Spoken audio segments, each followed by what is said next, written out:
Strategic consultant Jason Boxt explains that there are three actors responsible in regulating disinformation: government, civil society, and private companies. Together, their efforts will strengthen and further develop information literacy. Jason Boxt is a partner at RXN Group in Washington, D.C. He has worked in public affairs and opinion research for more than 20 years. Boxt was the founder and principal of 3W Insights, a research-driven strategic consulting company. I know that you were just in the UK and you were on a panel discussion, I believe, talking about this sort of thing. What are you hearing from the experts when you go to these kind of events? What's the chatter? Well, they're vigilant, for sure. Like I said, misinformation and disinformation isn't new. It's something that we have to confront, and that trust, the decay of trust, is really their concern. There's also a lot of concern around the impact on youth, on children. These are digital natives who don't have any trouble going out there and getting information. There's actually more information than they could ever process. It's more about making sure that children and young people understand how to decide what is real and what is fake, and then understanding their place in civil society. Look, the old people are kind of broken in that regard as well, but at least we can do something with youth and helping make sure they're civically literate. It seems like there was a big push after the 2020 election to talk to social media. You guys need to have kind of layers and kind of monitor these sort of things. And there were steps taken. But we've seen with X kind of a relaxation. What should organizations be doing in terms of kind of regulating this sort of thing or trying to police it, or should should it be an open forum? It's the Wild West. Well, if you ask the purists, they would say it should be an open forum. I think it's really important to understand, as a consumer and a purveyor of information, there are really three actors here that all have important roles to play. Government obviously has a role to play in terms of regulating, monitoring, providing the guardrails. What are the red lines? Businesses have a responsibility to be good citizens, to be good corporate actors. And I think sometimes we forget companies are made up of people who have children and families and who ultimately want to the same things that you and people like you and I want, to live at some place where we feel safe and where we feel like we're getting the information that's correct and when we need it. And then the public has a responsibility. And the system doesn't work if all three understand and are playing their roles. So when you look at companies, are there some that you can point to and say, okay, they've got it, they're doing the right thing, and somewhere maybe they're lacking? Yeah, it's really hard because, like I said, AI cuts across so many different industries and sectors. It's a really fast-moving technology, and I think you make a decision today and then tomorrow you introduce new variables and new dynamics. I would be loath to say like company X is getting it right and company Y is getting it wrong. I think most companies, and they have ESG grades on this, and this is where the government plays a role. We would like you to be a good actor. We're going to put some guardrails and some rules in place. We've seen some of those things come out of Washington, probably not enough, but everyone has their role to play. A report in Forbes listed data literacy as the second most in-demand skill over the next decade, only after digital literacy. Countries like Finland and Estonia lead in developing these skills across all ages. Finland and Estonia suffered consequences from misinformation, and they took steps to try and address that to prevent further episodes like that. What do you make of what they did, and are they kind of a case study on perhaps the right approach? Or?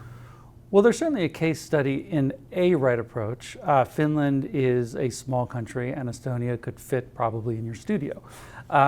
So they have the luxury of having much greater capability and capacity to affect everyone kind of with the same kind of policy. We're a big country. We are not, those countries aren't burdened by being in a large federal system where states and localities actually have a lot of control and should have a lot of control over the various elements and mechanisms and levers in place. I think what's admirable about both of those countries is that they have taken it down to a local core level. Their civic education scores and their data literacy scores are through the roof because they've taken it seriously. It's been a top to bottom effort. Everyone's kind of bought into it. We're not there yet. And as a result, it's kind of in the school curriculum, right? Yeah. I mean, and what about something like that? That gets kind of to the heart of what you've been talking about, which is this literacy issue. How tough is it to do something like that?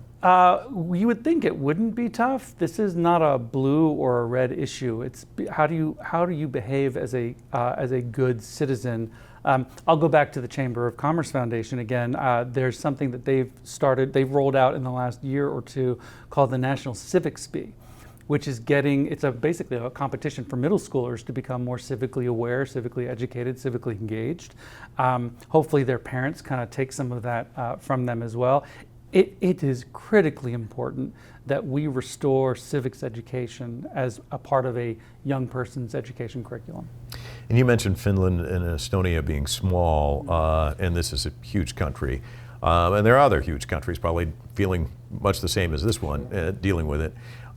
So should it start on a local level, kind of work its way up, or should it start top down, or? Yes. Yes, to both, right? I think it has to happen at every level. Look, federal government has a job to do, but there's only so much you can do at that level. The effects of these phenomena are being felt at a local level.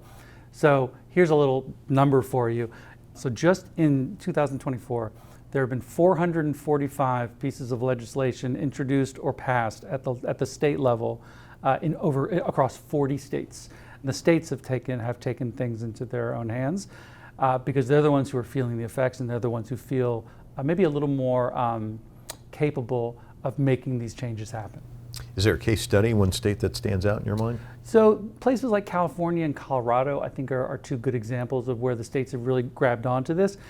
As we said before, though, it's an incredibly complicated topic. It's not a neatly defined thing that you can put into a box. It changes from day to day. It evolves. We've seen it certainly politically from 2008 to what we see now. But you see it across manufacturing. You see it in healthcare. The impact of AI on the way we do business. It has to be an all-hands-on-deck approach because it's just an all-hands-on-deck phenomenon. But getting it right, when it comes to a lot of these issues, getting it right is tough, isn't it? I mean, there is no magic wand, is there? Well, I'm rarely the smartest person in the room, and I can tell you that people far smarter than I am struggle with this every day. It's a complicated topic. What are your concerns about it? Oh, well, I'm an AI optimist. I think it's concerning in that it's changing the way we think about a lot of different things. I think my concern is people don't take it seriously enough, not as a problem, but the way in which AI is felt in society. You know, it's not this like vertical topic area that you can just develop expertise in. AI is horizontal. It cuts across industries and sectors and cultural norms. I'm worried that we don't take it seriously enough, and I'm particularly worried about the lack of data literacy and civic literacy. AI and misinformation work on people who are low information consumers. Those are people who tend to be less literate and who can be more easily duped by some of these mis- and disinformation campaigns.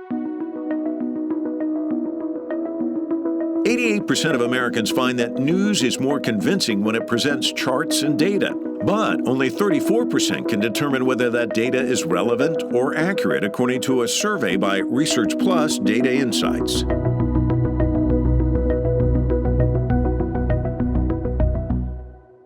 The strategy, one would say then, just listening to you, is data literacy, civic literacy, the issues that you just talked about. How do we get to the point where people are a little bit more sophisticated, or can we? That's a great question. It's a challenge. I do a lot of work with a couple of different organizations that measure civic literacy. Just our capacity as Americans to understand our role in a civic society and civil society, and we are woefully illiterate when it comes to civic knowledge. I think it comes down to an education issue. It has to be taught in schools, and it needs to be taught at a very young age. The U.S. Chamber of Commerce Foundation actually does a ton of work in this space, working with local officials, local businesses, local chambers to to elevate the importance of civic literacy, our ability to both understand, identify, and then process this information so we know as human beings how we're supposed to engage in civil society. Is there a concern, though? I know you don't seem to be that concerned about what's going on out there, but is there a concern as you get closer to an election that something can drop, that suddenly people are like, given the fact that you're talking about people who are not all that sophisticated, they see something like this, they sort of want to believe it anyway, where it can actually kind of affect the outcome? So if you think about the ways that AI can affect an election, there are really three categories. There's how people think about the candidates and the behaviors that might stem then from those beliefs.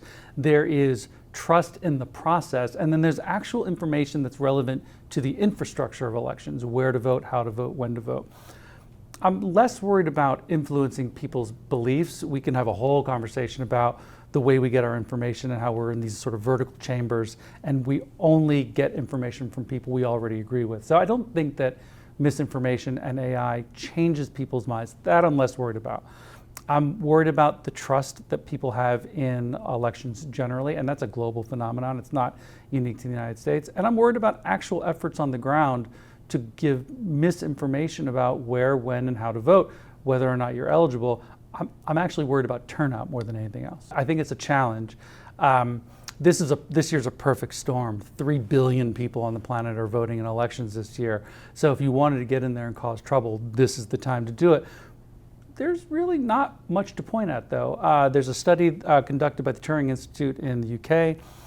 100 elections since 2023, only 19 cases where AI kind of penetrated that environment, and in none of those cases was the actual election materially changed. So I don't think we're at a place right now where we need to be worried about sort of functionally, institutionally, oh my gosh, our elections don't work. I don't think that's happening, but it does take vigilance, and it does take a society and a citizenry who pay attention and actually are discerning about the information they receive, the information they share, and the information that they ultimately act on. Is there a faction in opposition to something like this, though? Because I think some people think, well, yeah, maybe I don't like misinformation, but if everyone's always looking for an advantage in sports or politics, if this helps me, why do I want to do anything to kind of address it?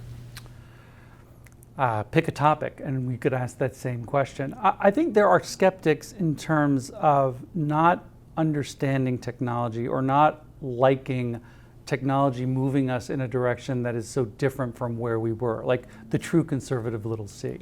So I think there are skeptics out there, but people like me, and I never really thought of myself as a technophile, but I see what AI can do and I see the way that it's being used. We saw it in the Olympics with gymnastics scoring.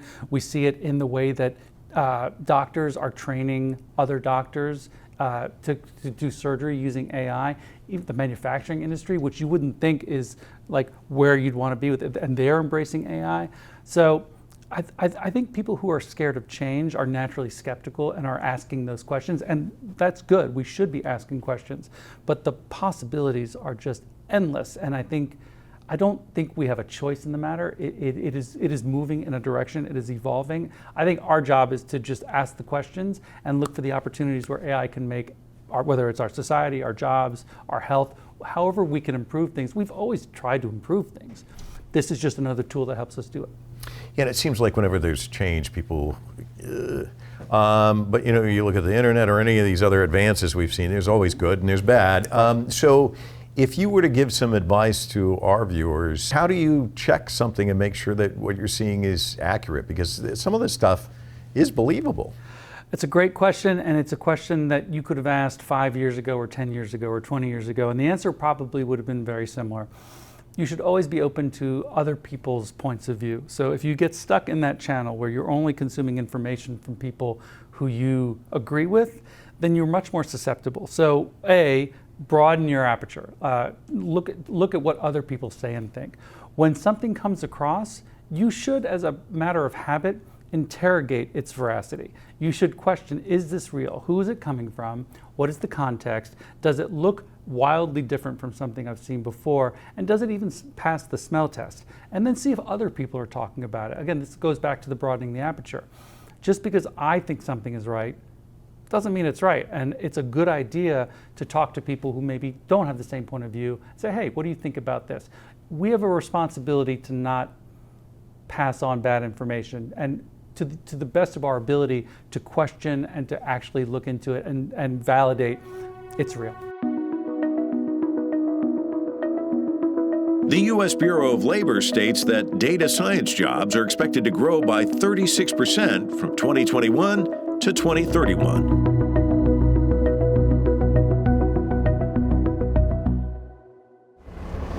We've talked a lot about misinformation and social media. What should people do as consumers to discern what's right and what's wrong? How do you teach them that? Yeah. Well, I think the first thing is to just doubt and take a pause. I think so many of us, we see something, it's an emotional reaction, and we just immediately hit forward, or we tweet it out to all of our friends without thinking about, is this actually true? Have I really considered the source? What is their motivation? Am I being led to do something that maybe serves somebody else's ulterior motives? So I think it's always a good idea to just question what you see, do a little research. Kids are really good at this, actually. They have now, because they have so much information, I think kids tend to be more skeptical and tend to be a little more open-minded than people like you and I. So follow our kids' lead. I think, you know what, the youth will set you, that we should follow, absolutely. For them, it's a matter of survival and necessity. There's so much information that they have to go through. My kid has seen and forgotten more things in her 20 years than at 53 I think I've still yet to consume. When you're faced with that much information and the need to actually decide, what do I believe is right and what do I believe is misleading, they've just kind of built that into their system. I think a lot of kids are just better at this than people like you and me.